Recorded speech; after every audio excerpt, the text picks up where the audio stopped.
السلام علیکم خوږو لیدونکو، هیله ده تاسې ټول به روغ او جوړ اوسئ. نن مې درته د یو کلیوالې جنۍ په اړه جالب داستان راوړی. تمه ده تر پایه یې وګورئ او زما چینل در سره هرومرو سبسکرایب کړئ.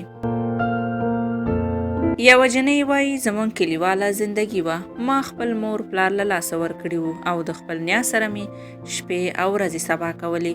زه هم د نورو کلیوالو نجونو په شان په ماشومتوب کې د خپل خاله د زوی په نوم وم. ما له ماشومتوب څخه تر پیغلتوب پورې یوازې د خپل خاله زوی په اړه فکر کاوه. ما خپله مینه، ژوند او ټولې هیلې د هغه په نوم کړی وو. شپې او ورځې سبا کېدلې او زه خپلو هیلو ته نوره هم نږدې کېدم. کله چې زه 18 او هغه 20 کلن شو، نو زه د کلي د نورو نجونو په شان په کور کې وم او هغه د تعلیم لپاره له کلي څخه ښار ته ولاړ. هره شیبه مې د هغه راتلو ته شمارله. تل یې په فکرونو کې وم. په دې کې 10 کاله تیر شو، خو هغه راستون نه شو.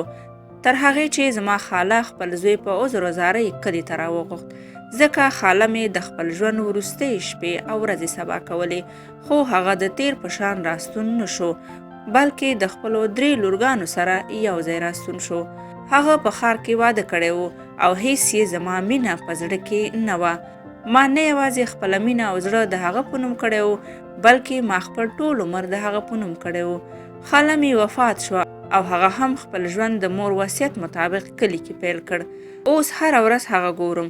هره ورځ یې مینه زما په زړه کې تازه کیږي، خو هغه کله هم ماته پام ونه کړ. په دې هر څه کې هغه ملامت نه دی، بلکې دا زموږ د ژوند بې ګټې رواجونه دي چې تل زموږ د ژوند او خوشحالیو سره لوبې کوي.